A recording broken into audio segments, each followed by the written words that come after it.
Yan, good afternoon po sa ating lahat. I need to go home muna. Galing po kasi ako ng school na walang kami ng internet. Kaya umuwi muna po ako.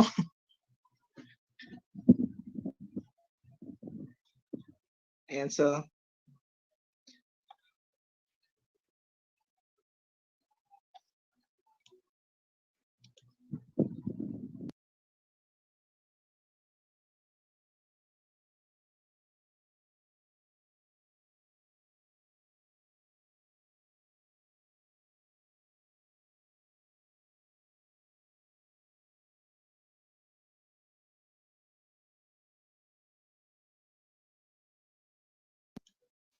Ayan, naririnig po ba ako? Okay. Siguro po pwede na po tayong magsimula ng ating MOL para sa hapon na ito. Tinatawagan po ang San Jose City, Nueva Ecija para sa ating MOL ngayong hapon.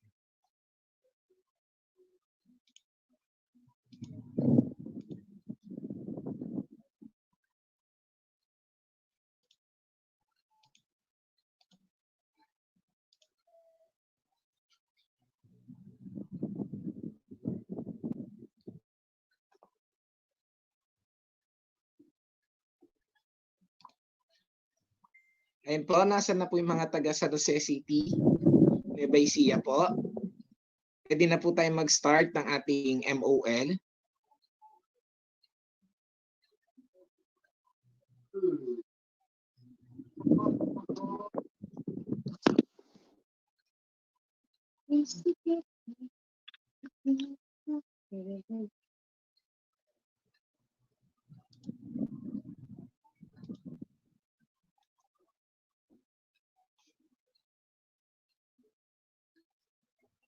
Hello po, mga taga San Jose City po.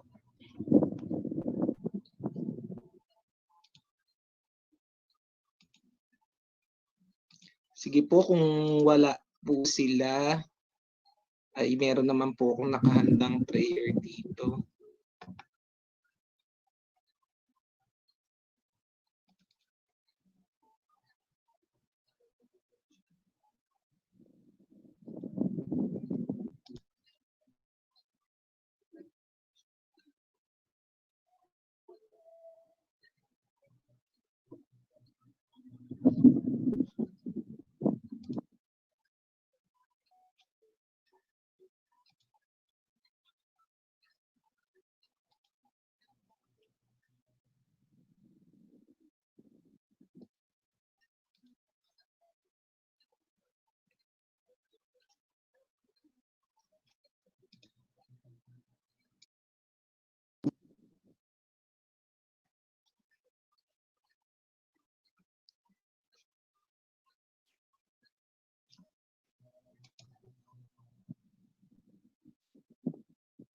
Tayo po'y manalangin.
At ngayon po, sumapit na nga po tayo sa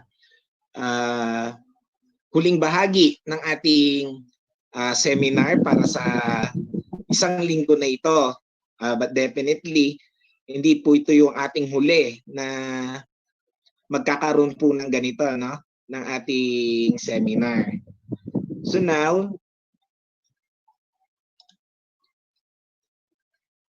sabi ko nga, lahat po ay magkakaroon pa po tayo ng webinar series, no? Nakagaya po nito, hindi lamang po iisa, baka sa September po mag-i-start po ulit tayo ng ating ganito po, no? Ganitong set po natin.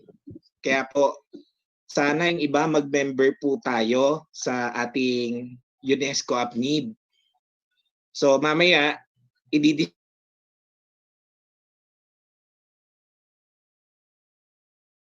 sasama sa sa UNESCO UpNIB po, no? Ano po ba yung mga magiging dito advantage pag po tayo ay sumali po sa UNESCO UpNIB?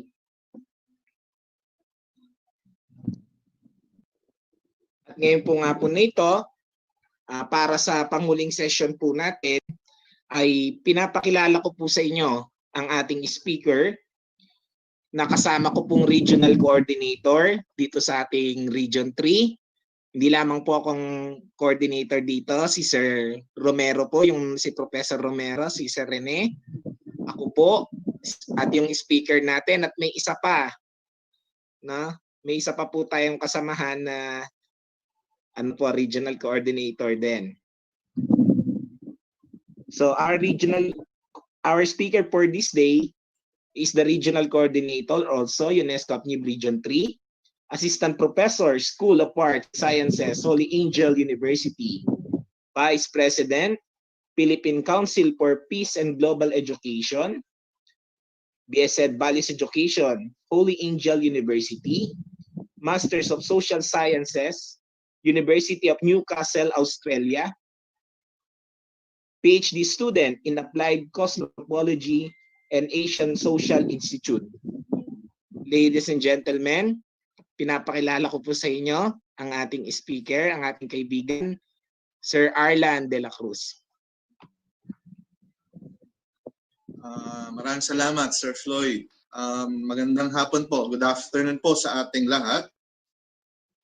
Nais ko na pong i-share itong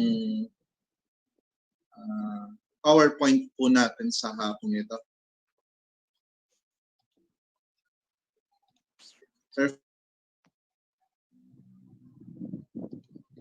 Sir, paki-unmute po, sir. Okay. Narinig na ako? Yes pa, yes. Okay, clear na ang PowerPoint? Yes, sir. Okay. Sige, medyo nagkaroon ng technical problem, pero at least makakahabol pa rin po tayo. Again, good afternoon po sa ating lahat. Gaya ng narinig nyo kay Sir Floyd kanina, ako na po ang pinaka-last for this regional seminar on Values Ed and GMRC. At ako po'y nagpapasalamat sa UNESCO UpNIB dahil naimbita po ako bilang isa sa magiging speaker sa week pong ito. I hope you still have the energy para sa last session po natin ito. Alam ko marami po siguro sa atin ngayon pagod na rin ang mata. Okay? Pero I know na this is also our chance of preparing ourselves as we anticipate the opening of classes. I'm not a DepEd teacher pero naka-update po ako at kasalukuyan rin po naman akong may connection sa mga ESP teachers at head po ninyo. Background lamang po, hindi po ito yung unang pagkakataon na nakasama ko ang mga ESP teachers sa DepEd Region 3. I think somewhere around 2015 or before that year, kami po sa Holy Angel University, nag-host po kami ng inyong ESP grade 9 if I'm not mistaken. So we partner with DepEd. And siguro ho marami sa mga naka-attend ngayon or last week ay nandun na po. Ngayon, alam ko summer po, April or May. So I feel happy na kahit na alam nyo, narinig nyo na values ed major ako, pero hindi po ako pinalad na magturo ng ESP sa high school. Ngayon ho, ang tinuturo ko ho ay anthropology at sa college level. Pero I feel fortunate na despite that, lumalabas pa rin po ang aking pagiging values ed major graduate. At sa pagtuturo po ng anthropology at sociology, na-apply ko ho yung mga natutunan ko nung ako ay teacher ed, values ed student, from the content to pedagogy. So again, welcome to my short session on the topic Filipino value system, Filipino culture and society. Okay. Generally, this particular topic ho, I called from the existing teacher ed undergrad curriculum for values ed major. Sa mga nag-graduate po ng values ed, alam ko ho, bahagi ito ng mga tinake up ninyo nung kayo values ed major. Ito ay patungkol sa value system ng Pilipino at ang culture at lipunan nito. Pero sa flow po sa sequence po ng curriculum, ang topic pong ito ay kadalasan tinitake up po, isa sa mga unang tinitake up o ini-enroll natin as values ed major kasi this is kumbaga parang sociological and anthropological foundation ng values ed. And I know that in these past days, nagkaroon na rin po kayo ng ibang mga disciplinal foundation from psychology, guidance and counseling, and so on and so forth. So generally for this afternoon po, I know as ESP teacher, we are expected to be exemplar, to be model, to be paragon of the value system that we have here in the Philippines. And I'd like to push this being a model by having the ability po to examine our unique value system and how our value system has evolved, okay, historically and in light of the realities we experience right now and in the immediate past. Okay? Tatlo ho ang mga na-formulate ko pong layunin natin na hopefully pagkatapos po ng maikling presentation na ito ay magkaroon po tayo ng pagpapamalas. Okay? Na maintindihan po natin na paano ang ating sistemang pagpapahalaga po. Tayo mga Pilipino ay nag-evolve po, okay? Nag-develop, paano po ito nagsimula, at bakit tayo mga Pilipino, whether the older generation or the younger generation, we still have certain values that we hold dear na hindi agad-agad nawawala. Okay? Also, magkaroon po tayo ng pagpapamalas ng pag-intindi sa ano po yung mga philosophical underpinning nitong value system na ating pag-uusapan later on. And as ESP teachers, alam ko ho, mayaman po tayo dito, no, na at the end of every discussion, every topic, nabibigyan po tayo ng pagkakataong mag-reflect sa mga narinig nyo po sa akin at maisip rin po natin ang ating mga karanasan at ang mga nakikita nyo sa paligid. Ano po ba ang mga bagay na inherent po sa ating mga Pilipino ang maaring mag-facilitate ho sa transformation natin bilang tao, or ano po ba yung mga bagay na nakikita po sa atin bilang mga Pilipino na it inhibits us, okay, nagpipigil, ito po nagiging balakid, nagiging hadlang. Sa panahon po ng internet ngayon, tayo po ay nakasabay sa lahat ng nangyayari, mapa sa loob o sa labas ng Pilipinas. Kaya sa patuloy po nating pag-reflect on Filipino values, na nag-ground po natin ang reflection natin and we get to examine them critically sa in light of what's going on around us. Para sa mga layunin na ito, balangkas po ako ng mga 7 subtopics. Nung first batch ko po last week, August 14, medyo na overtime ako, hindi ko na naipaliwanag na gusto yung huling subtopic. Kaya nga siguro compared do sa aking PowerPoint last week at ngayon medyo may konti po akong revision. Ginawa ko as much as possible, mas feasible. It's good po na na-record po yung last presentation ko. So ako mismo bilang tagapagsalita na nasuri ko rin naman po, na-evaluate ko paano ko po ma-improve. Hopefully, itong second round of presentation ko given the same topic. Okay? Kalahati po ng aking subtopic ay mga pundasyon ho mula sa disiplina ng sociology at anthropology.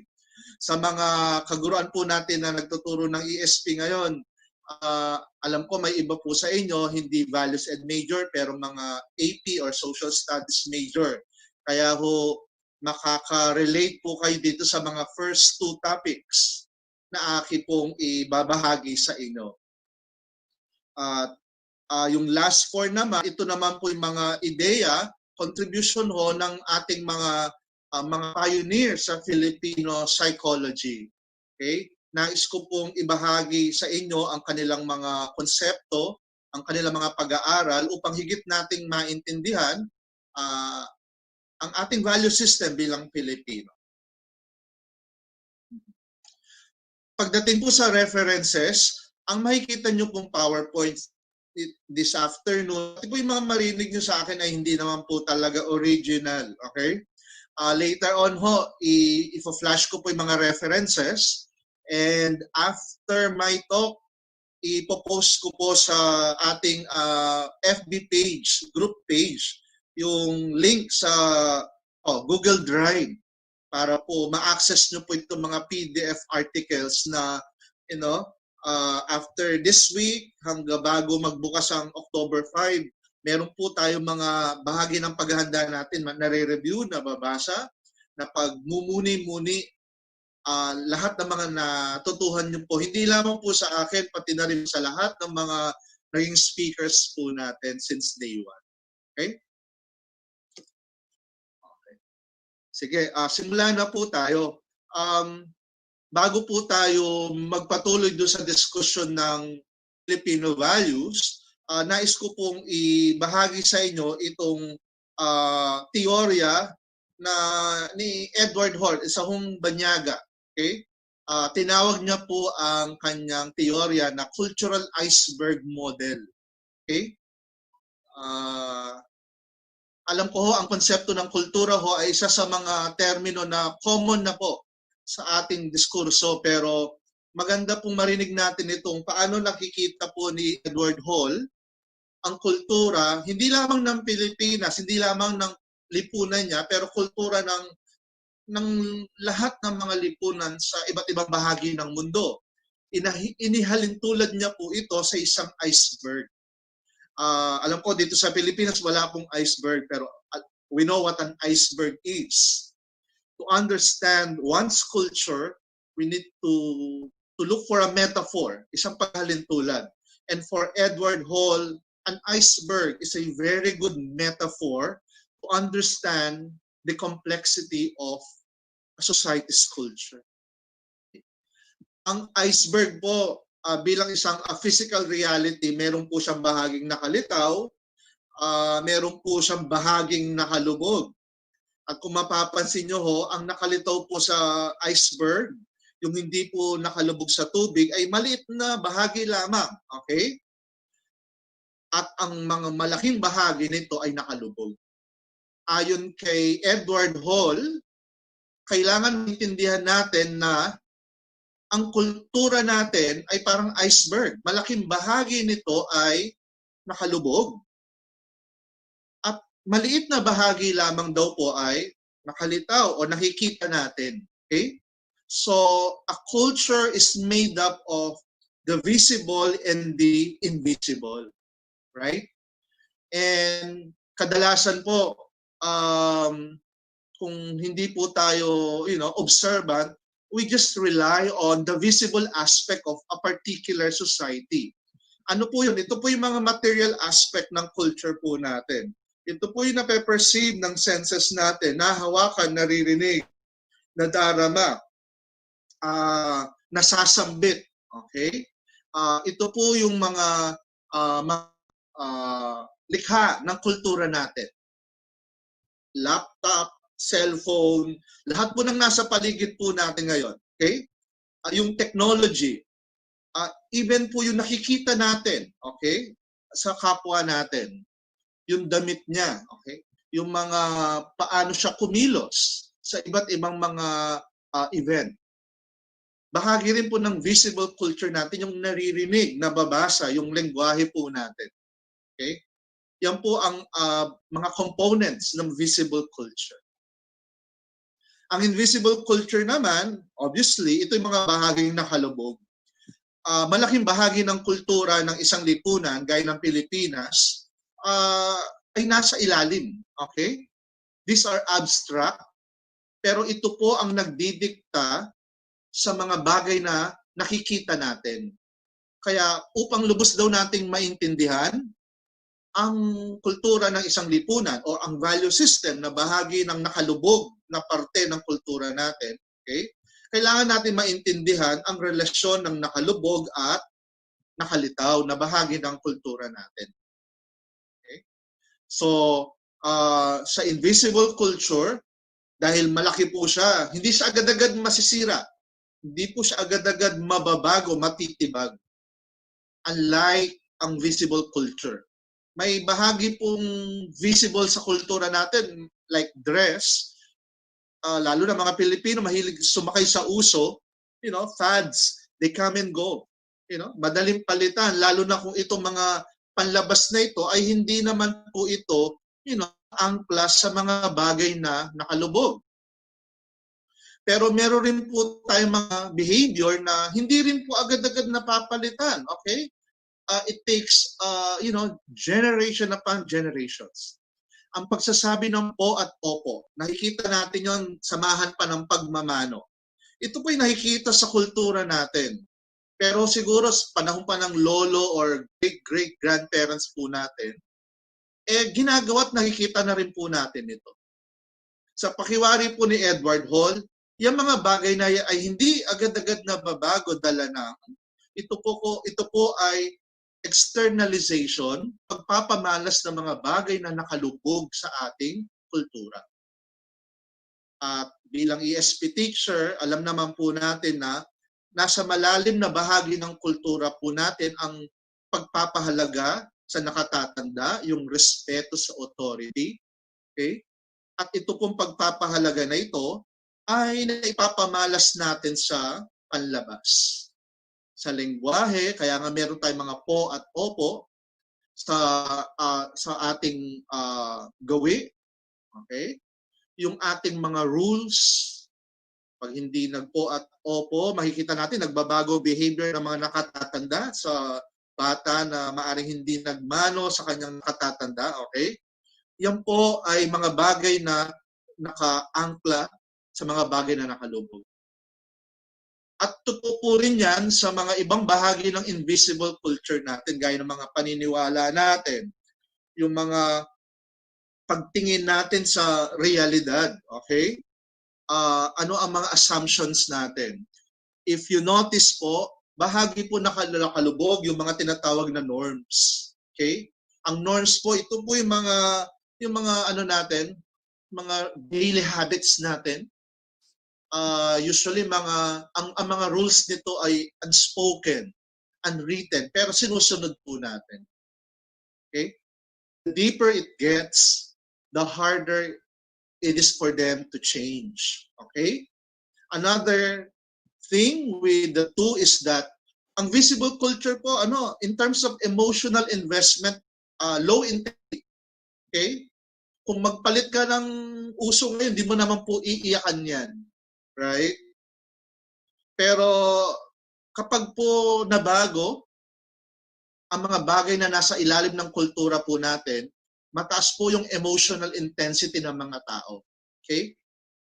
Maari pong it could be it could lead to a crisis, a collective crisis, lalo kung may mga dumating na mga bagay na hindi inaasahan.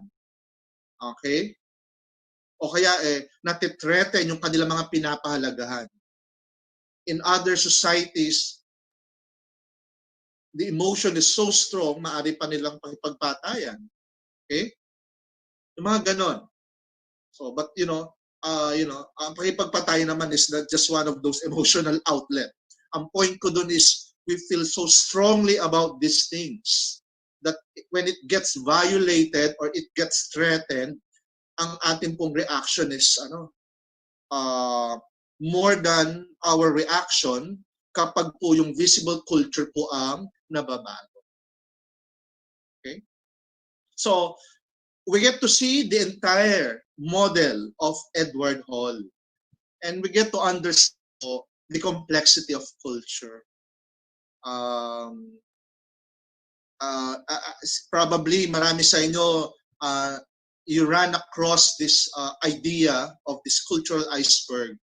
Pero good na we have this model para, ano ang nakikita natin sa panlabas, we get to reflect and analyze kung ito po ay hindi nababago, perhaps they are linked or deeply embedded or connected sa napaka-ilalim na bahagi ng kultura natin. And our value system, okay, are like that. Okay? It will take generations. Okay? It will take generations for this to change. Even sa beliefs po natin, regardless whether these beliefs are supernatural, religious, or scientific. Alam natin na hanggang ngayon, kahit na po ang ating lipunan, meron pa rin naman po mga kapwa Pinoy natin na kapag nagkasakit sila, for some reason, ang unang pupuntahan nila hindi yung doktor. Okay? Maaring yung herbolariyo sa kanilang barangay, sa kanilang community. Okay? And they value yung sasabihin ng herbolariyo yun, kahit hindi naman siya nag-graduate ng BS Medicine or licensed doctor. Okay? But these behavior are complex, but these are just some of the examples that I can think of right now. Look at the jeepney as another example po. Ang jeepney po natin is an example of our visible culture. Pinoy na Pinoy. Punta po kayo sa ibang bansa, pag sinabing jeepney or what, isa sa mga icons or symbol na papakita po nila ay ang ating jeepney. Pero ang jeepney naman po ay hindi naman po indigenous sa atin. I'm sure marami po sa inyo ang nakakaalam ng kwento ng jeepney na ito po yung nagsimula bilang yung mga wheelless jeepney na ginamit ng mga US noong panahon ng giyera. Then after mga natira, surplus dito sa Pilipinas at ang mga Pilipino, they made something out of it to be functional. And it evolved to the kind of jeep na hindi mo na makikita yung trace ng kanyang foreign origin. Kasi nga, ang jeepney ay visible culture na na bahagi ng invisible na natin. Okay? Na kumbaga, yung experience at yung nakikita natin sa jeepney ngayon ay reflection po ng ating value system. Reflection po ng ating mga core values ng pakikipagkapwa. Okay? Later on, I'll expound on the concept of kapwa. Okay? Kaya nga andali, it allows us, yung interior ng jeep, it allows us to, to express our pakikipagkapwa by, getting the bayad papunta sa driver. Okay? Kinakikitaan din yung pagiging religious po natin sa disenyo ng jeep, ang pagiging family-oriented po ng mga Pilipino. Okay? Ngayon po, dala ng pandemya, nakikita po natin, ating jeep po ay sumailalim sa pagbabago, no? Para po sa kalusugan ng publiko. Okay?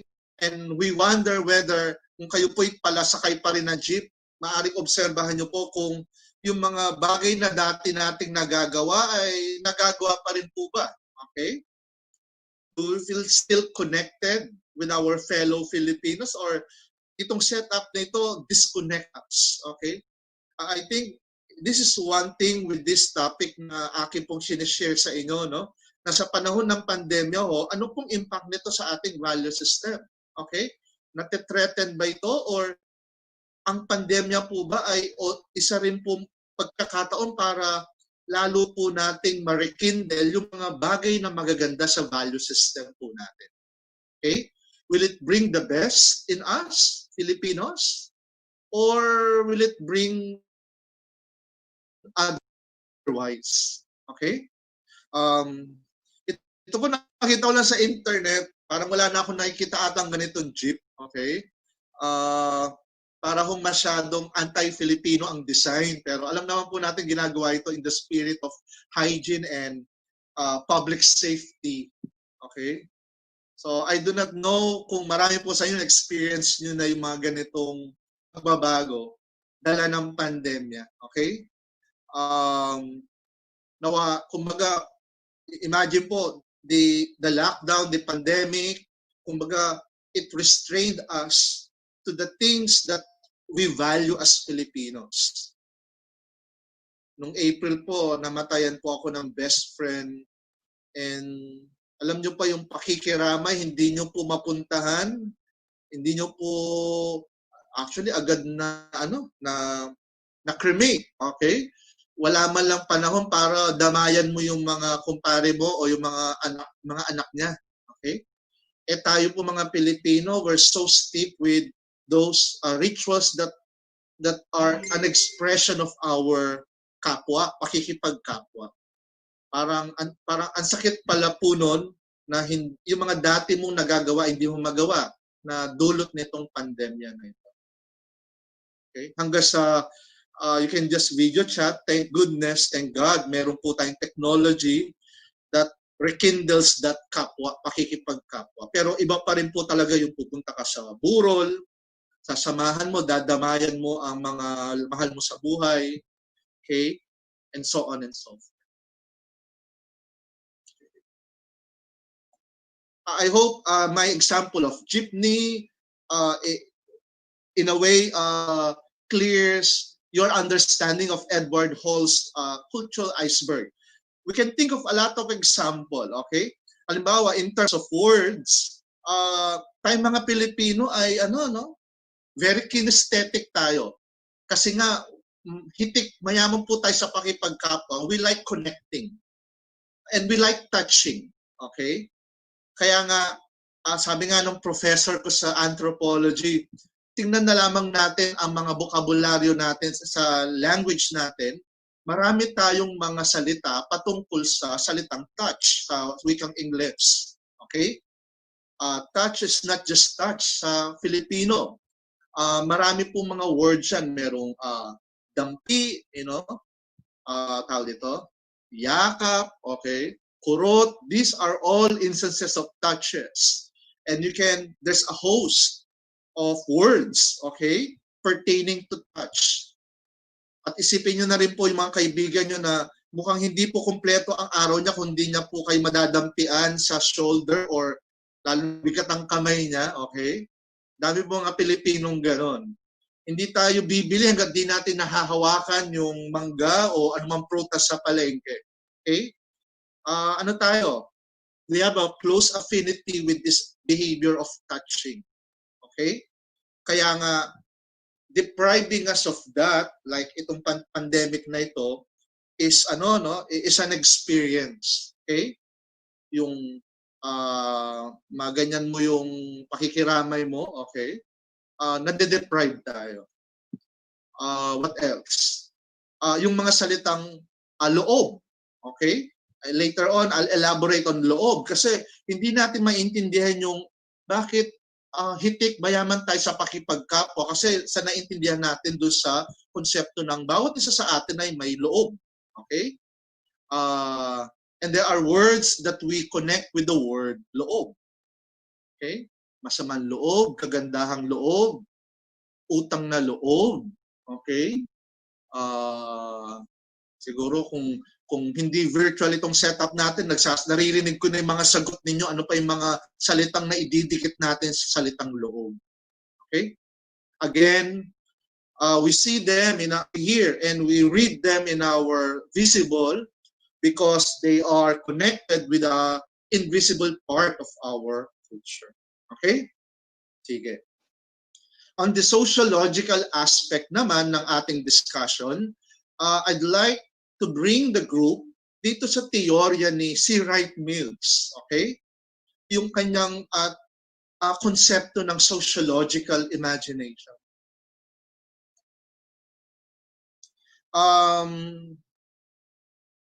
According to C. Wright Mills, we need to develop natin itong kakayahan nating makita or makonect natin ang nangyayari sa buhay natin bilang individual at yung nangyayari sa paligid natin. Okay?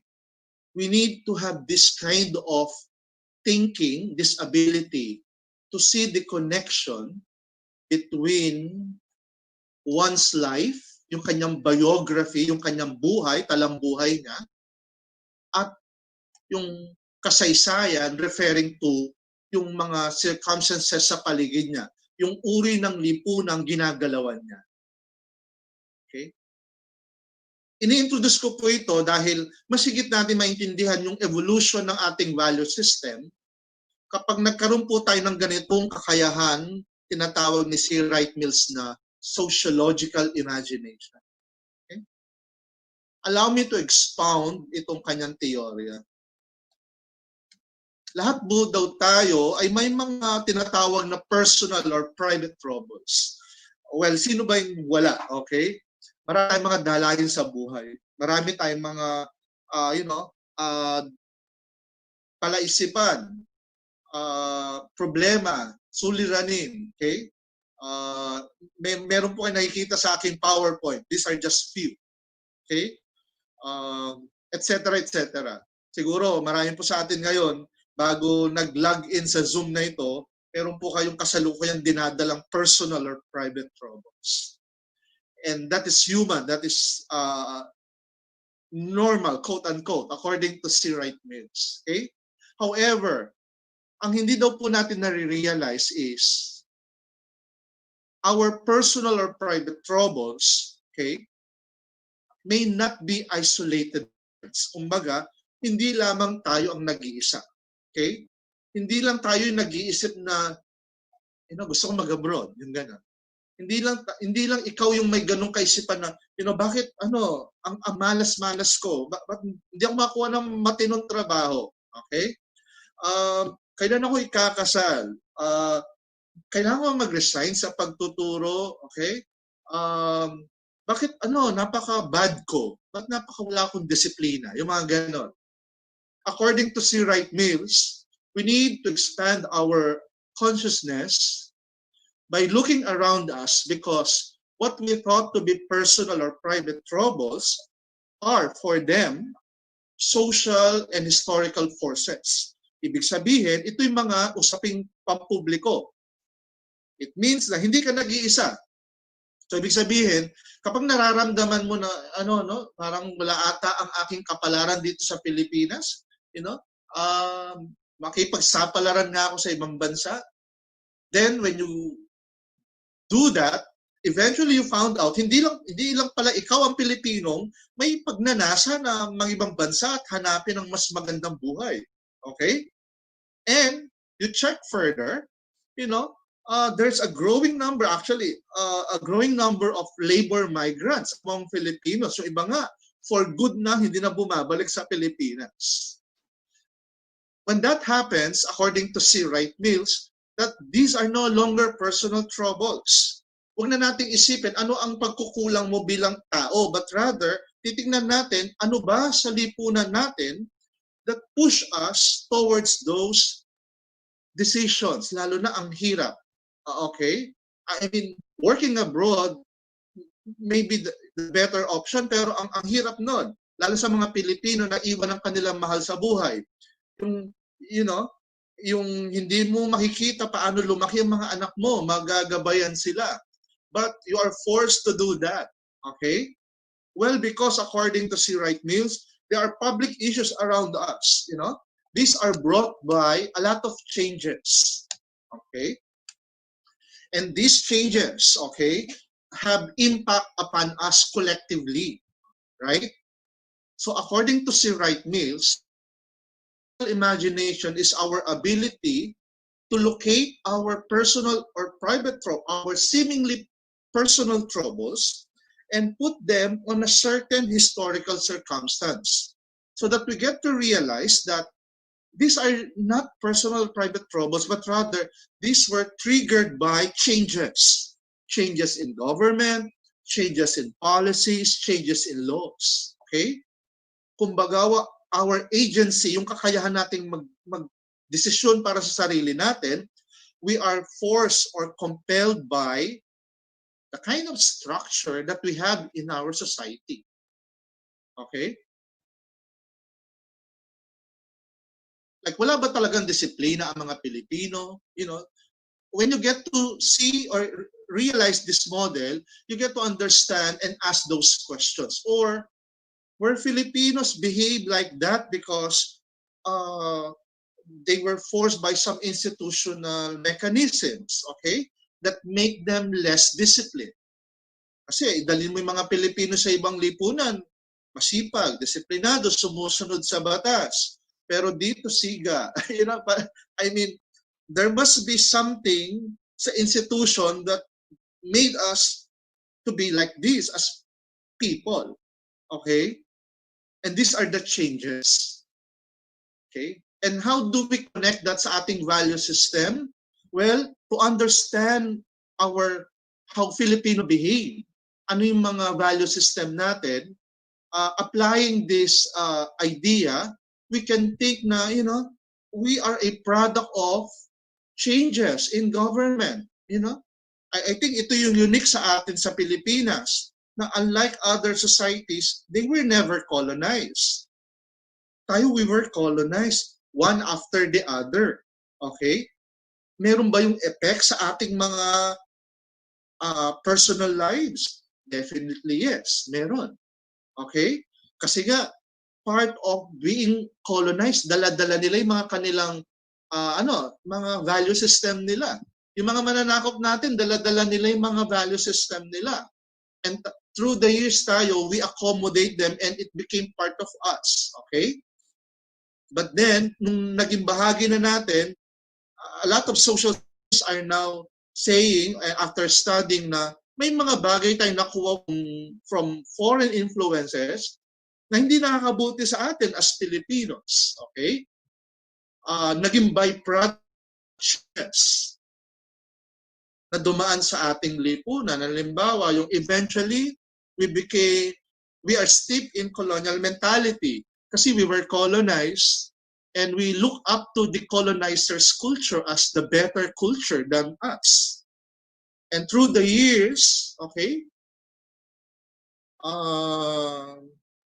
yung colonial mentality natin became more like a liability sa atin as people. Okay? We tend to what? We tend to patronize, foreign brands over locally made ones. Yung mga ganon. Okay? We also these things we can have a separate discussion.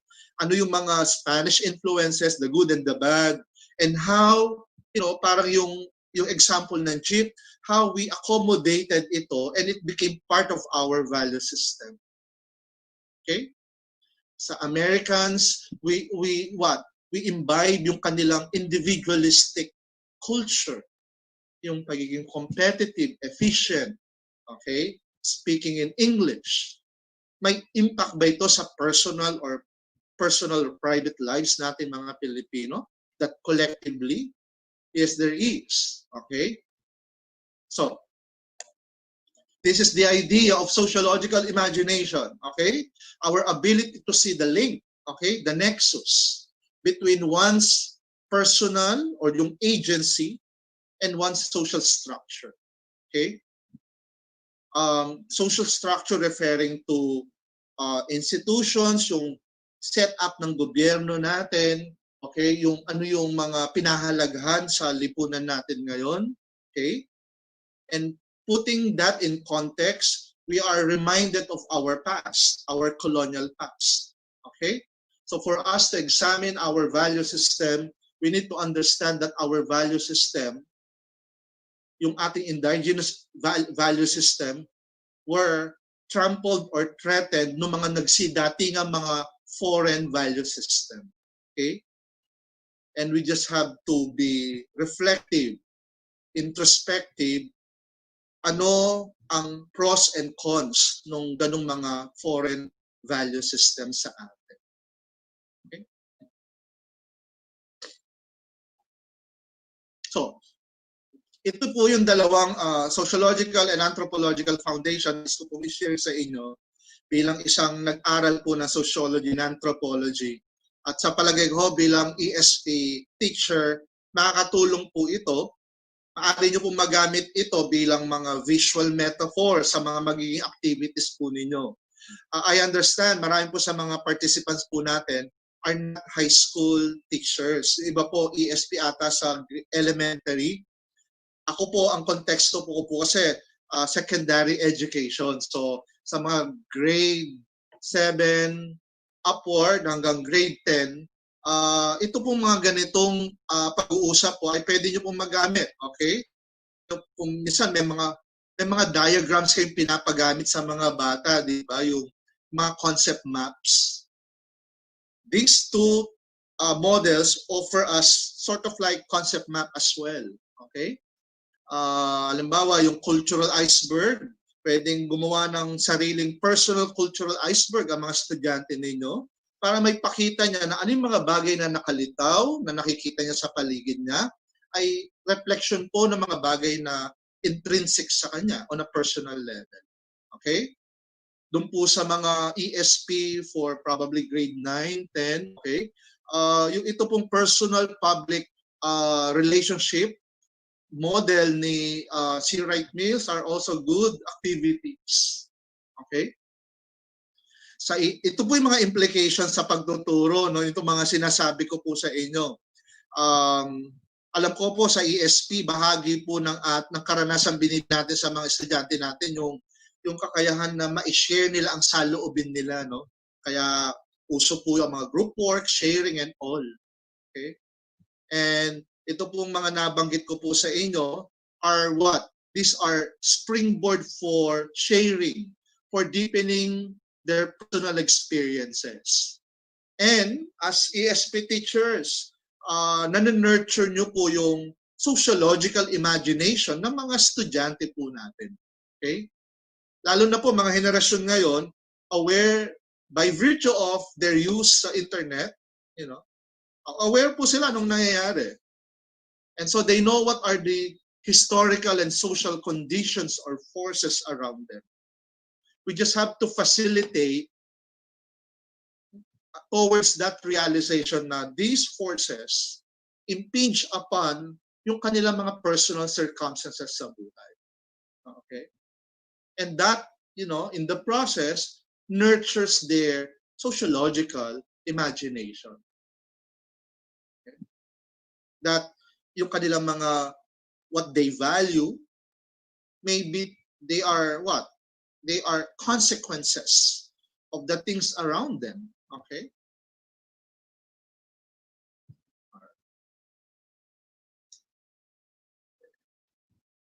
Okay. Sir Floyd, ano lang, tuloy-tuloy lang po ako, no? Walang Q&A after the first half ng topic, sir. Okay lang? Sir. Okay lang, no? Dire-diretso lang po. Apa, sir. Sige. Hindi ko nakikita yung chat box. Siguro, iba siguro meron na naiisip na nais i-share or tanungin, no? Just keep on typing them and we'll try our best to accommodate them later on kung may time pa ho tayo. Okay? Sige. Now, after this foundation, these theoretical models we can use from the discipline of anthropology and the discipline of sociology, we can proceed further po by trying to understand yung kalikasan po ng ano po yung mga values at what is value system in general. Okay? And I think mabilis na lang po dapat ang mga slides ko to dahil yung ating po mga previous speakers, I'm sure you had more than enough of itong mga terminologies, itong mga definitions of what values are. Okay? And probably they offered you different definitions from experts, from values educators, whether foreign or Filipino. So, wikang Pilipino po, values, wala pong yung, alam natin, values halaga, okay? But values can also be translated maliban sa salitang halaga, okay? Kasi meron tayong mga salitang buti, ano po yung maganda, mabuti, ano po yung pamantayan natin sa buhay, yung mga pag sinabing pamantayan, ano po yung mga standard natin because those are reflective of what we value. Okay? Ano po yung may halaga? And we know that halaga is not monetary, right? Sa usapin na ito. Okay? It's more than that. Ano po yung maganda? So in Filipino, our values are things that are may kabutihan, may mabuti, pwedeng gawing pamantayan, may halaga sa atin, hindi natin na itatapon yan, at may goodness siya, may ganda siya, may beauty siya. Okay? So, kanina narinig nyo sa akin yung ating core value, pakikipagkapwa. Is that? May buti ba doon ang makipagkapwa? Pwede ba natin gawing pamantayan po yun? Okay? How we relate to others. Okay? Ano po bang halaga nun sa buhay natin mga Pilipino ang marunong makipagkapwa? Okay? May ganda ba kapag ang Pilipino ay nagpapakita ng pakikipagkapwa? Sa panahon po ngayon ng pandemya, sa kahirapan na dulot nito sa ekonomiya natin and other consequences, it pays to reflect on how we rekindle itong mga values na ito. Kasi baka itong susi sa atin, right? Is to exhibit yung core values natin. So values allow a person to choose. Ito, familiar na po sa inyo ito. To choose, to prize, to cherish. Ito po yung mga ina-affirm po natin sa public. Hindi natin kinakahiya. Pinapakita pa nga natin. We act on it and we celebrate on it. These are our values. Okay?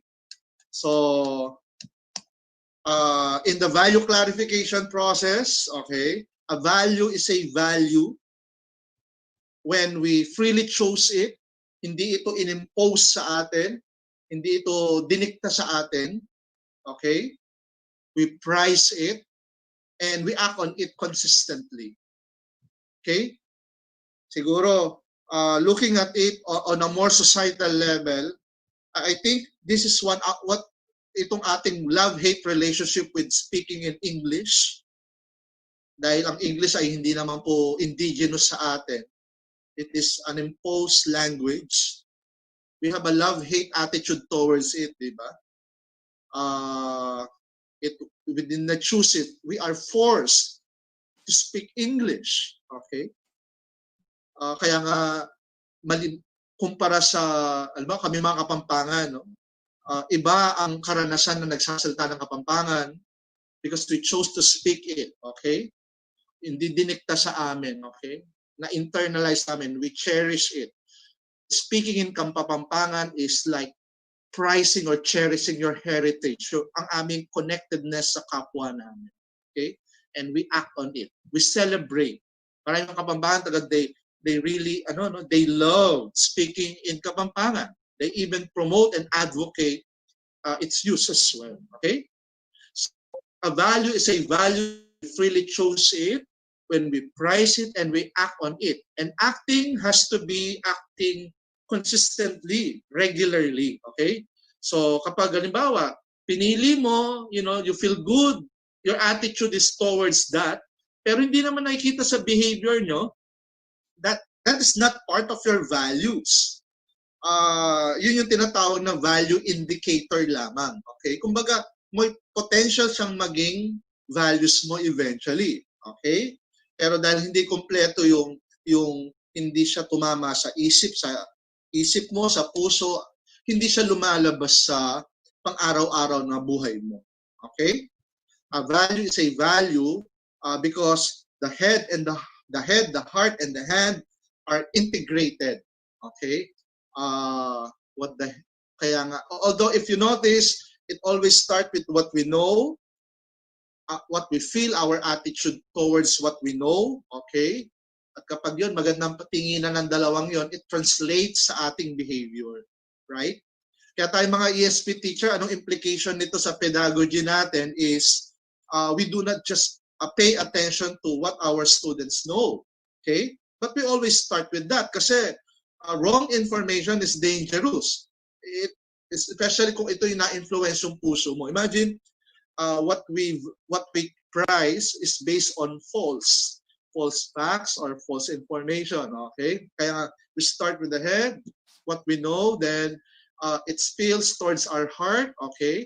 Na-nurture yon, nakikita nila yung kagandahan nung bagay na yon. Then in ESP, alam ko may mga simulation activities na kung saan bibigyan natin ng pagkakataon ang estudyante natin to take action on what we profess in our head and in our heart. Okay? Di ba? Pagagawin pa nga natin sila ng commitment. Okay? Sa araw na ito, gagawin ko yung mga ganito, ganyan. Okay? Kasi nga, that's part of the teaching learning, no? Na maging habit itong mga bagay na magaganda sa mga younger generation. Okay?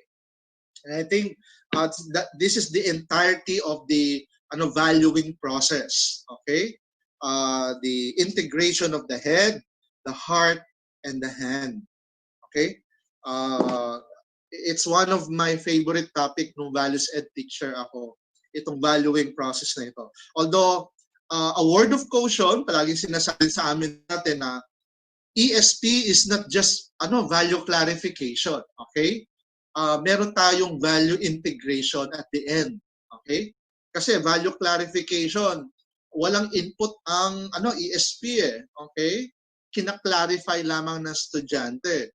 Pero values ed, ESP is actually a blend of value clarification and values integration. Okay? Kaya di ba clear sa atin yung maka-Diyos, maka-tao, makabayan, okay? Makakalikasan, because those are the things that we need to integrate at the end of this value clarification process. Okay? Sige, I'll just continue. Okay, pang-apat na tayo. So, but when we speak of Filipino values, in my previous slide, I speak of values in the universal sense. Okay? I think this is true with any value system from any country or any culture or any society. Okay? But when we define Filipino values, we need to think of it in a full sense. Okay? And we have to start by saying na Filipino values are not unique lamang sa atin. When we say Filipino values, these are also things that we share, yung binanggit ko kanina. Okay? Yun nga lamang, these values, they take on a certain distinct flavor dahil nga na-internalize ito within our context. And that makes it Filipino values. Okay? I was relaying a story, halimbawa yung, in other cultures sa India, they considered cows, yung mga baka, as sacred. Okay? Makikita natin, kahit na taghirap sa kalsada sa India, makikita mga gutom na bata or matatanda, pero ang mga baka nila po ay, kalat-kalat lang, lakad-lakad, rampa-rampa lamang sila. Untouchable. Siguro sa atin, from a Filipino cultural perspective, ang reaction natin is, dami na gutom, ba't di natin katayin yung baka, gawing corned beef or gawing, luto natin para, makakain sila. But those people from other culture don't think that way, no? Lalo na sila, part of that distinct values they have in yung belief nila on reincarnation, okay? Part of that thinking kasi is may rebirth, and that rebirth might take place sa tiyan ng baka. And of course, syempre, kung ang mahal mo sa buhay na namatay and expecting a rebirth and looking at the cow as instrumental to that, syempre medyo hands-off ka doon. Okay? It may sound absurd on the visible aspect. Kasi tayo sa Pilipinas, wala tayong ganun. Okay? But beneath that, it's something we share as universal. That love, we value our dead loved ones. Okay? Kaya lamang, because of our context, we express it in a different custom, in a different ritual. Okay?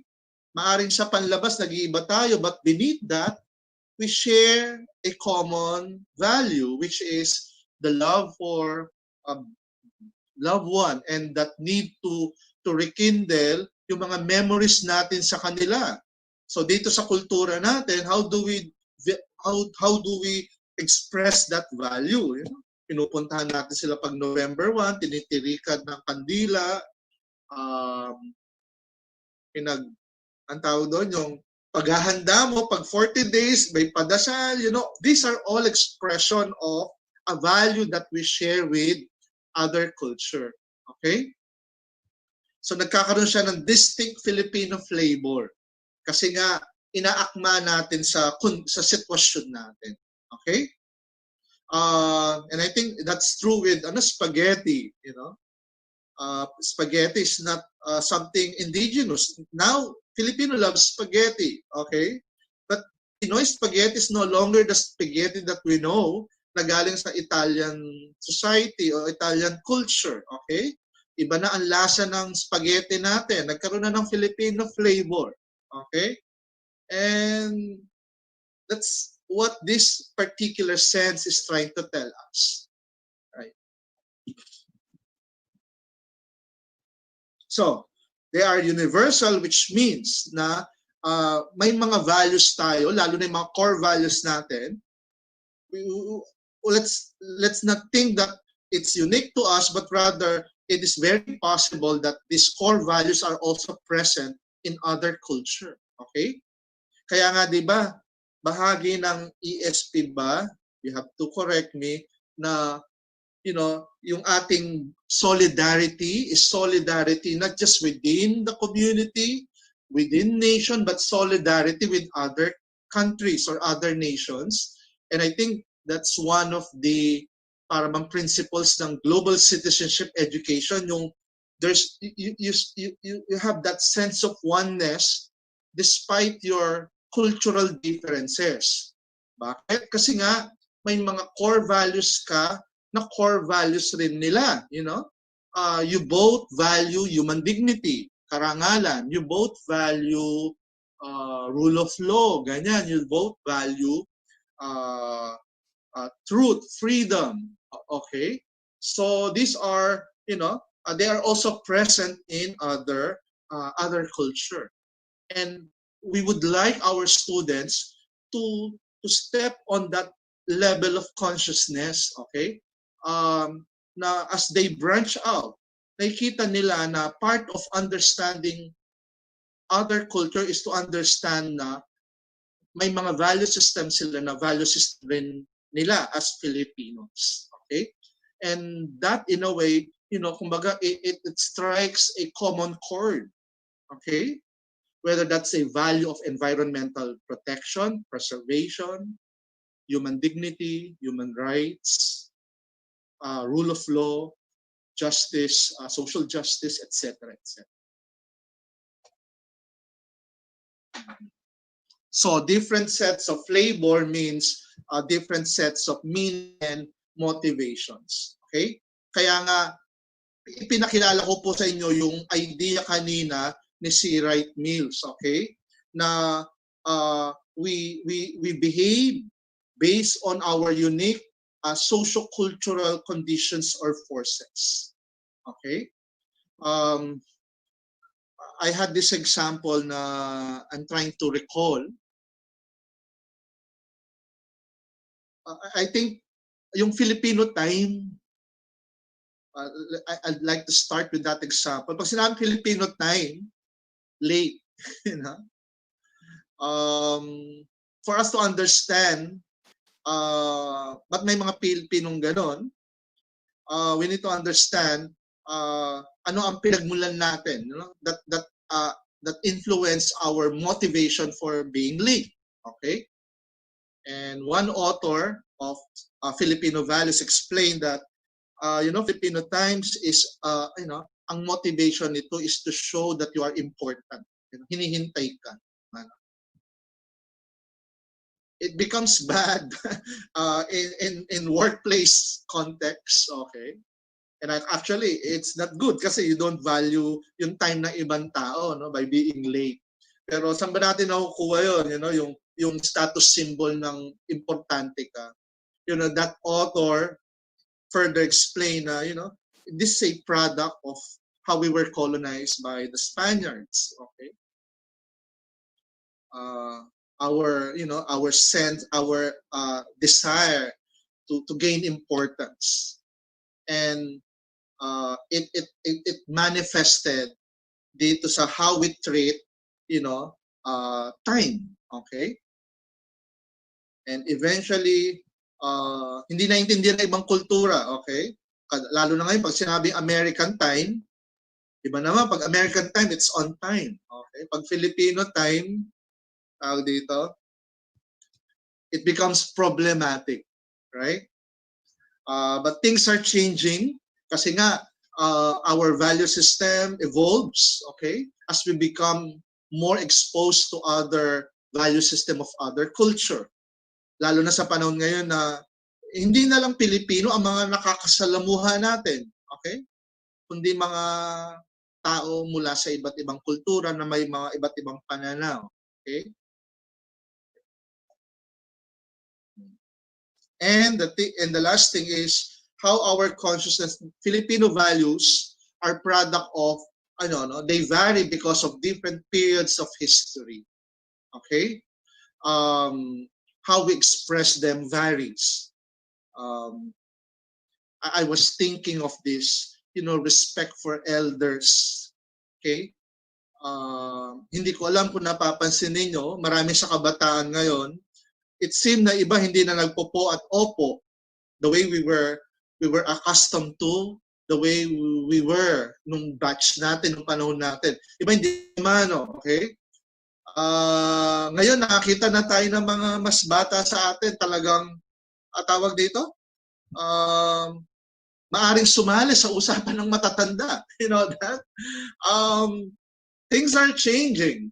And perhaps siguro for some among us, it could be, is that a disrespect, impolite, ganyan? Kasi we were not brought up that way, okay? But you see, ang generation ngayon is not the same as our generation. It might be a mistake and think na these are acts of disrespect, okay? But rather, kumbaga, that's just their way of dealing with us, okay? Lalo na with the influences of the West going on. But if you ask them, they understand to respect elders, pero how they express it, mukhang it's not the way how we were taught to express respect for elders. Okay? The younger generation are more upfront, no? They are more at ease dealing or interacting with older people, kung napapansin nyo po, okay? At some point, tinuturuan natin silang mag-reason out, right? Hindi lang basta iiyak, gano'n, no? Nag-reason out. Okay? At some point, gusto natin na kapag nag-reason out sila, dapat ang boses hindi, polite pa rin, with respect pa rin. Okay? That value, how it is expressed, nagbabago, okay? Because of many socio-cultural forces around us. And we need to be mindful, conscious of these socio-cultural forces and how it impinges our own value system. Okay? So these are the fourfold senses when we think of Filipino values. Right? Okay. Now we're nearing yung pinaka buod, pinaka meat ng ating topic, which is about the core values. I made mention a while ago na sa DepEd, we're clear naman that we're promoting, and it is enshrined in our constitution yung pagiging makatao, makabayan, makakalikasan, maka-Diyos, I'm sorry, but yung pa yung nahuli, okay? Maka-Diyos, makakalikasan, makabayan, makatao, okay?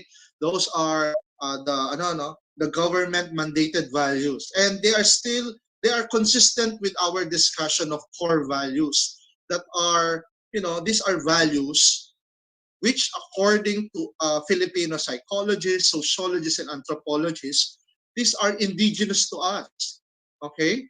Yun nga lamang, natatakpan sila because of historical circumstances. Ano yung mga historical circumstances? Ito yung mga moments na tayo'y nasakop. Okay? May mga dumating na mga colonizers, dala-dala nila yung mga sarili nilang value system. Okay? Many of their system, they are at odds with our own. Okay? And I'm not just talking here of Spanish colonizers, but also American. Okay? In fact, up until now, kasi nga, sa iceberg, nasa pinakaibaba yun, hindi agad-agad nawawala yun. We still have the remnants, yung traces, mga value system na yun. Okay? And our discussion, in a way, isa ito sa mga nais ko rin is to rekindle ano yung mga core values natin. Because these core values may be our solution sa kasalukuyang pandemya ngayon na nararanasan na. Okay? At the very core of our value system, according to pioneers of psikolohiyang Filipino, is our concept of kapwa. Okay? Sa wikang English, kapwa is yung other. Pero kapwa is not just other, yung parang separate other. Because to say kapwa, according to Virgilio Enriquez, is to treat the other person as yourself. Yun yung kapwa mo. Okay? Yun ang kapwa ko. Nakikita ko ang sarili ko sa kapwa ko. Okay? Ang salitang kapwa ay, ito ay produkto ng dalawang salita. Yung isa prefix, okay? Ka, okay? It's a union, okay? Union of everything at pwa from the word puwang or space. A space that we share with others, okay? To connect with others and share our space with others. That is the concept of kapwa. Okay? It's a very good concept. And these are things that we can reflect. Ito po ba ay ilalabas natin sa panahon ng pandemya, yung konsepto natin ng kapwa. Okay? Kasi kung nasa lengguwahe natin okay? Kapwa, pakipagkapwa. Imagine, nakikita mo ang sarili mo sa kapwa mo. Hindi mo gagawin sa sarili mo yung ayaw mo, hindi mo gagawin sa kapwa mo yung ayaw mong gawin sa sarili mo. Okay? Kapwa is an awareness of the rootedness of each one of us. Kumbaga, it's like, yung simbolo ng araw na kung saan kapwa is like this. Kumbaga, ang bawat isa sa atin ay yung mga sinag. Okay? Pantay-pantay na sinag. At ang ideya po, ang konsepto ay tayo ay iisa lamang po yung pinanggalingan natin. Okay? That could be, for Christians, that could be Diyos, Creator, okay? Divine essence, isa lamang. Okay? So kapwa is a core value. Okay? It is humanness at the highest level. it implies a unique obligation to treat one another as equal. Okay? Other person is yourself. Okay? Malalim ang ideya ng mga Pilipino sa kapwa, and I think itong mga ideya na ito nanunuot po sa pang-araw-araw po natin buhay. Okay? Kaya mga Pilipino, if we treat them as co-equal, we do not naiinis tayo kapag mayroon tayong nakitang nanlalamang. Okay? Ayaw natin yung tinataas niya sarili niya sa ibang tao. Ayaw natin ng mayabang, arrogante. Okay? As a people, we value equality. Okay? We value balance. Okay? And that is kapwa. And pakikipagkapwa is that, you know, that sense of that relationship with others, but that other is an other wherein you see yourself doon sa ibang tao na yun. Okay? Para higit natin maintindihan daw ang konsepto ng kapwa, isang Filipino word na napakahalaga na maintindihan natin yung konsepto ng loob. Nabanggit ko na kanina, di ba? Pag loob kasi ito yung will, yung kalooban, niloloob. Okay? Ano yung nasa loob? What's inside? Pero itong loob na ito is parang it's a power that can be harnessed towards your kapwa. Okay? Malalaman mo lamang kung anong nasa sa loob ng Pinoy, kung paano ito na-exhibit sa kanyang kapwa. Okay?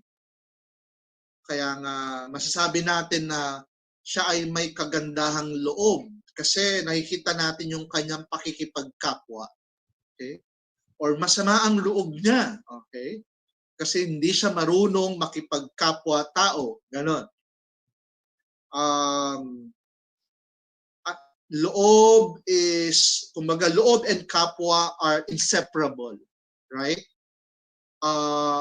Yung kagandahan natin ng loob, nakikita natin nakasalalay sa ating yung degree ng pakikipagkapwa po natin.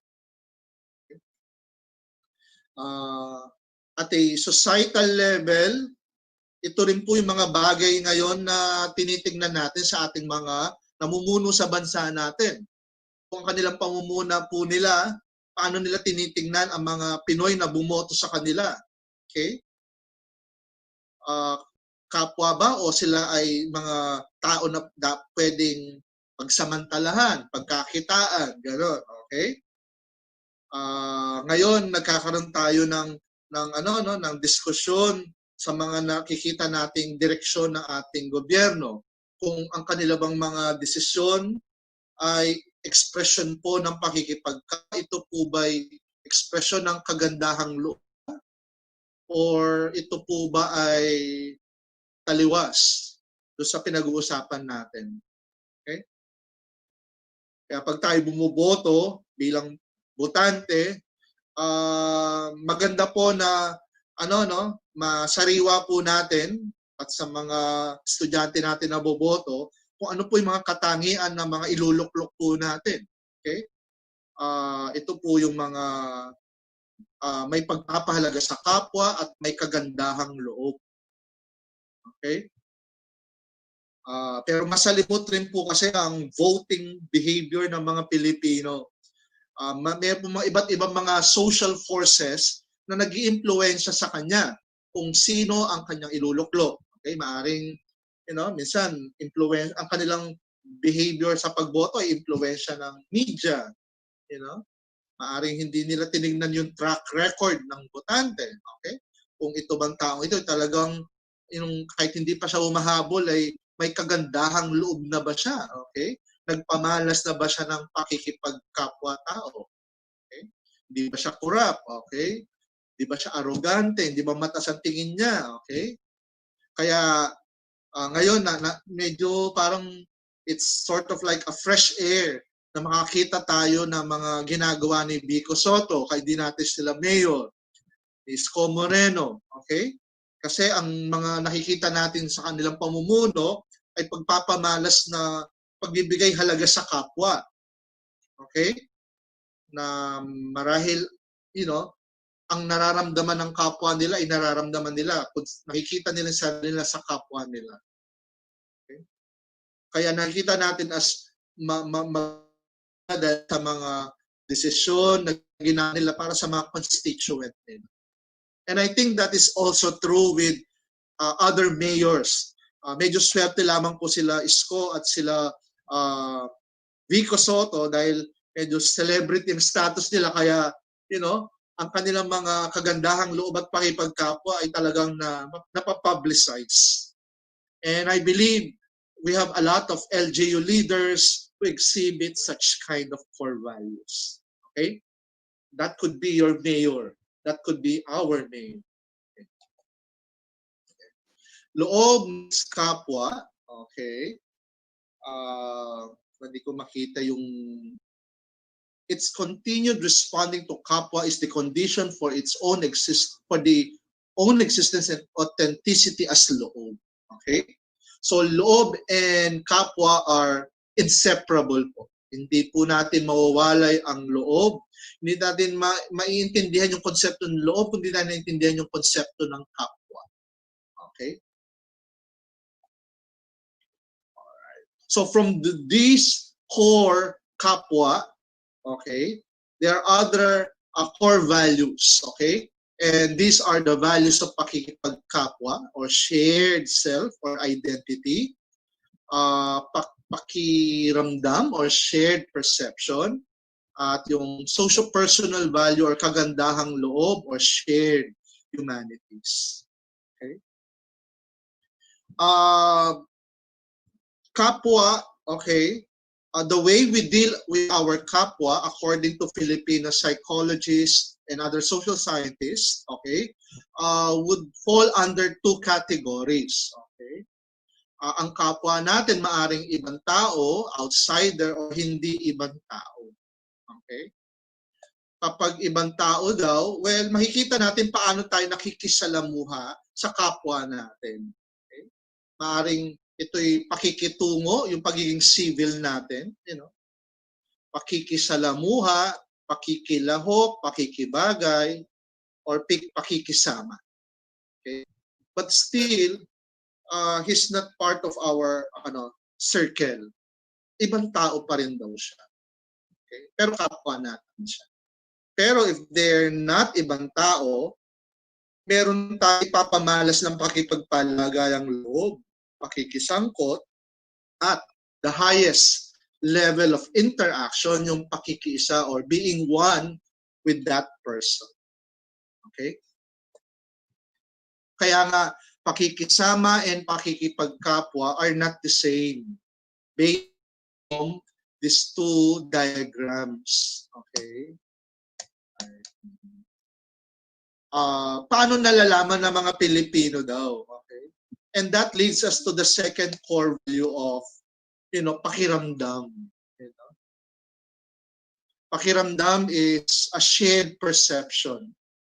Unique daw sa pagkatao natin bilang Pinoy. Yung alam mo, nararamdaman mo, sensitive ka sa kapwa mo. Hindi mo na kailangan daw hintayin sabihin ng kapwa mo. Ikaw, kasi nga, as kapwa, that kapwa is yourself, nakaka-relate ka, and that leads you towards being being sensitive. Malakas daw tayo dito sa pakiramdam na ito. Okay? Kaya 'di ba may mga iba nagtatampo yung wala kang pakiramdam, okay? Kailangan ko ba bang spellingin yung mga ganyan? Okay? Hindi mo napapansin ganyan, okay? So, isa ito sa ating mga indigenous core values that goes with pakipagkapwa. Yung alam mo ang needs ng kapwa mo, pakiramdam. And the other, which is still linked with kapwa in pakiramdam, yung, that idea that you share yourself with other led you to be sensitive, and that tacit sensitivity leads you to sharing your humanity, yung kagandahang loob mo. Okay? And what is this kagandahang loob? This is genuine acts of generosity, kindness, and caring. And we see how these three, are interconnected. I'm using again yung diagram natin kanina, yung the head, the heart, and the hand. Okay? Ang hirap may pamalas ang pakikiisa kung hindi natin nakikita ang kapwa Pinoy natin as kapwa, as ourself in the other person. Okay? Pero meron kayo ibang nakikita dito na mga salita, gaya ng, bahala na, hiya, at utang na loob. According to Filipino psychologists, kailangan maintindihan natin na itong mga value natin ito ay they were interpreted differently by Western sociologists, Western social scientists. Okay? Pero iyon na ang pinupush ng Filipino psychology, yung psikolohing Pilipino, na maintindihan natin ang sarili natin mula sa lente ng mga Pilipino, perspective ng Pilipino at hindi perspective ng banyaga. Okay? Nagaya ng bahala na, it's not fatalism o yung pagsuko sa buhay. At bahala na kapag sinabi ng Pilipino, ibig sabihin ginawa niya na ang lahat. Okay? But it's more like yung determination niya to push for it, to take risks. Okay? To leave it to bathala, to God. But it's not that risk-taking na wala kang ginawa. Hindi yung parang buhay estudyante na natulog ka lang, hindi ka nag-review, bahala na. Bahala na, okay? Bahala na si Batman. Okay? Hindi yon. That's not what we're talking here. Okay? Bahala na is more of you're prepared, you've done your job, you did your best. Okay? But you still take risks. Bahala na. Okay? Hiya is not the hiya on the external sense. Although shame, hiya, is something universal. Okay? Halimbawa, sa kultura ng mga Hapon, meron rin silang hiya. May shame din sila. Okay? Kaya lang, yung iba kasi sa kultura nila, ang kanilang value of shame lead other Japanese to commit suicide. That's the effect of shame in public. Ayaw nilang mapahiya na fail sila sa career nila. Nung World War, ayaw nilang mapahiya na huli sila. Kaya di ba merong mga anong tawag doon, yung mga they'd rather die rather than mahuli sila ng mga Amerikano, yung mga Japanese pilot. Okay? What's that word? Karakiri ba yon or what? Okay, papakamatay sila kaso sila ay mahuli. Okay, kasi that's shame. Okay? Pero sa atin, sa context natin, hiya is more like, sense of decency, propriety. Okay? Hiya is yung you're concerned with your kapwa. Okay? So hindi ka gagawa ng nakakahiya. Okay? Hindi ka gagawa ng hindi nakakabuti sa kapwa mo. Kaya nga mahiya ka naman, okay? Huwag mong gawin yan. So marami tayong pwedeng idikit sa salitang hiya. Okay? Hiya could be an emotion, it could be a virtue. Okay? Dito sa konsepto na ito, we think of hiya and bahala na as virtues. Okay? Kumbaga, they are habit that produce a positive behavior. Okay? And that is also true with utang na loob. Okay? Utang na loob is deeper than what Western social scientists think of debt of gratitude. Okay? Sa atin, ang utang na loob natin, pag tayo'y nagawaran ng kabutihan, may utang na loob tayo doon, yun ay mga bagay na magpapaalala sa ating relationship. Okay? No amount of money or favor can erase that. Okay? Kaya di ba may mga Pilipino, hanggang kailan ba tayo magbabayad ng utang na loob? Okay. Kasi it's not, hindi ito monetary na nababayaran. Hindi ito yung what we thought of sa legal sense, yung contract na alam natin kasing utang is from that Western perspective na halimbawa, nanghiram ako sa'yo ng pang-tuition, binayaran kita, quits na tayo. Okay? Sa Pilipino kasi, it's more than the act of giving money. But you shared your humanity sa kanya. Yun ang nire-recognize mo. Okay? And that becomes a factor to solidify your relationship with that person. Okay?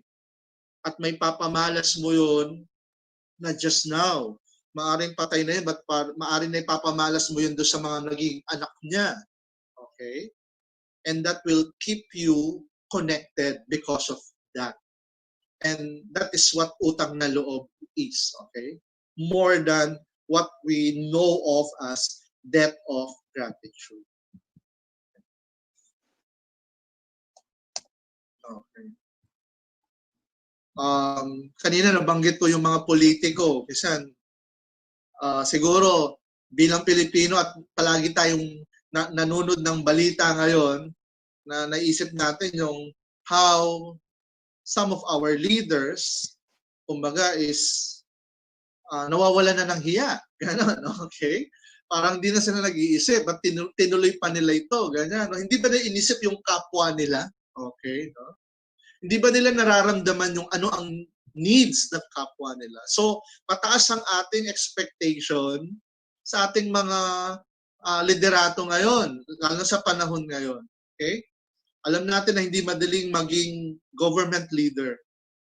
At sa konteksto ng Pilipino, this is the moment we need to rekindle and express to all the Filipinos itong core value ng pakikipagkapwa natin, yung lakas ng pakiramdam natin sa needs ng masang Pilipino, at may pakita natin ito sa kagandang loob that can translate into pro-people projects, pro-poor activities, initiatives, innovation, etc., etc. Okay?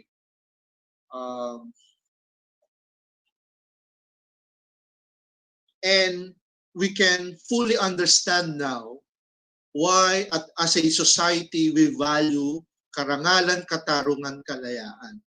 Okay? As a people, we madaling maintindihan bakit pinalagan natin yung dignidad ng bawat isa. Okay?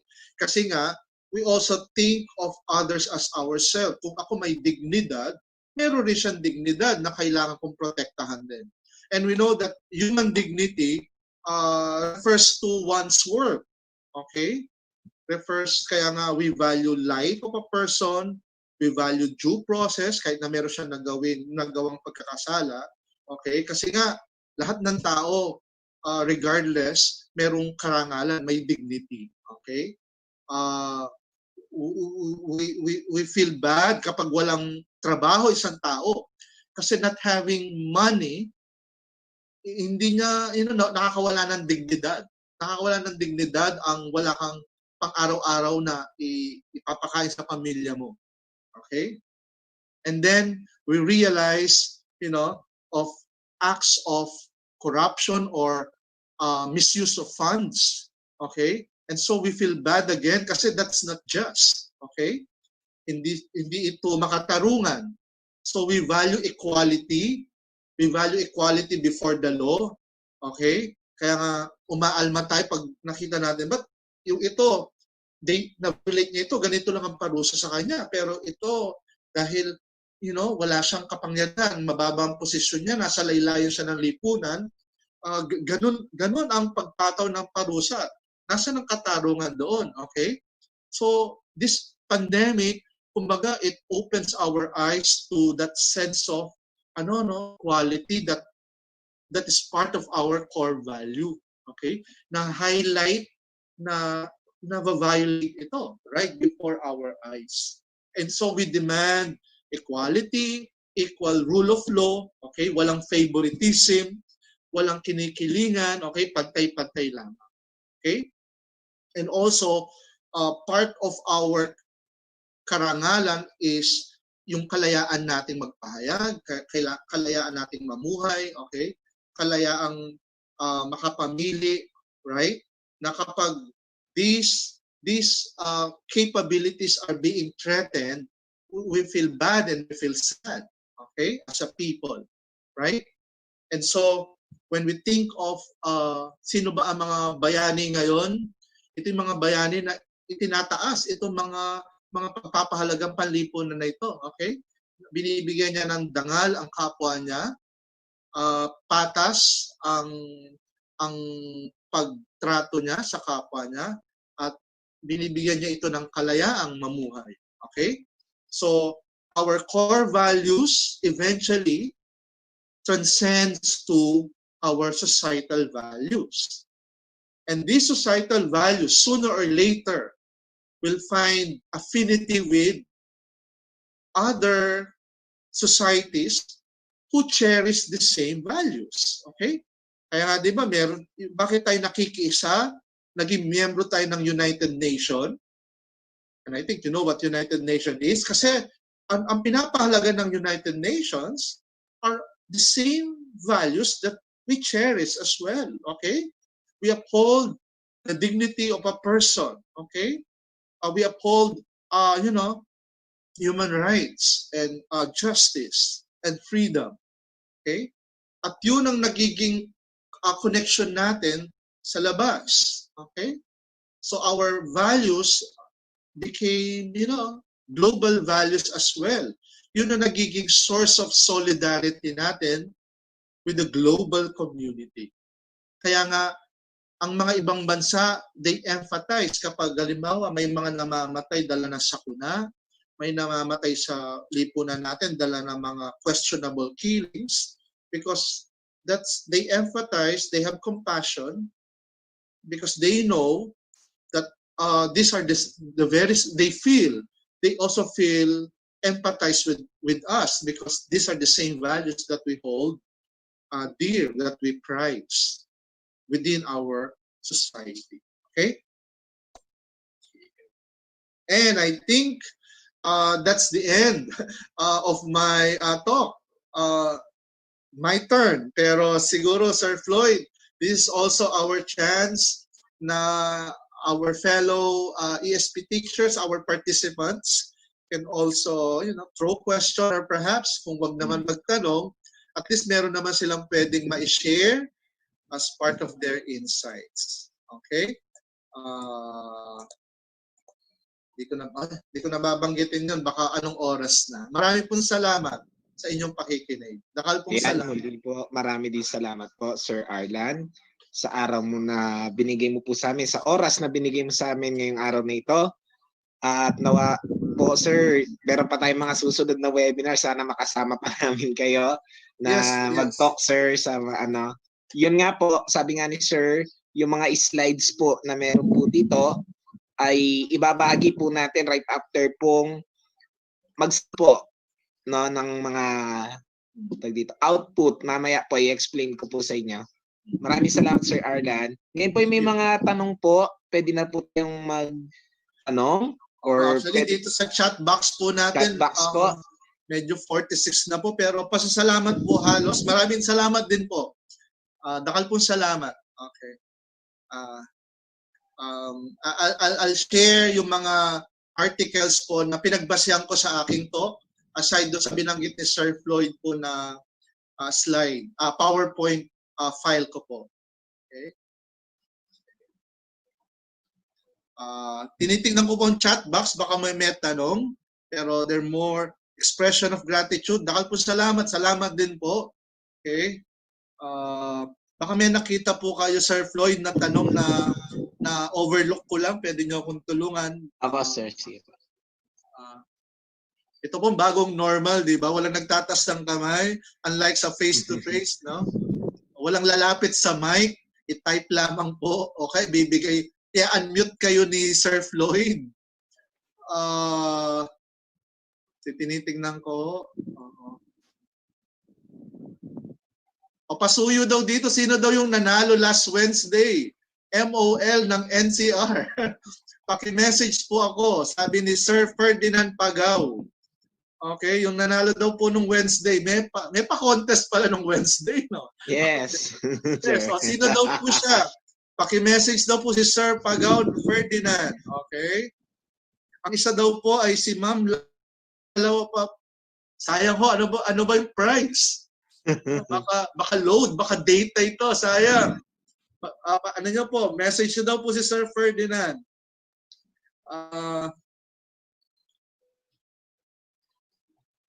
Mukhang okay na, no?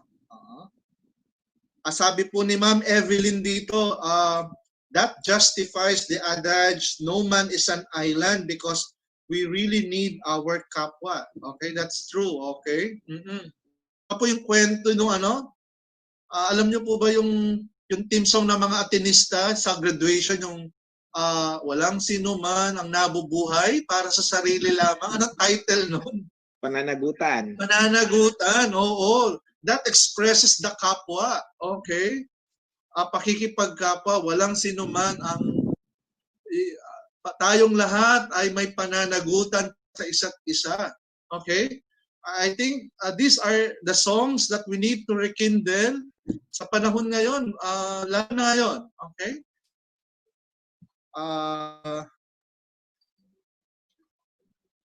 Sabi ni Sir Henry Lumbera, suicide on jet, Kiri, suicide using a dagger. Salamat Sir Henry. Oo, no? Yung po yung mga suicidal tendency, dala ho ng, they really value hiya, yung shame. Okay? At hanggang ngayon, itong shame value sa among Japanese are very prominent sa pang-araw-araw nila. Okay. Let us rekindle our Filipino values. Sabi uli po ni Ma'am Evelyn. Yes. Let this be our mantra. Okay?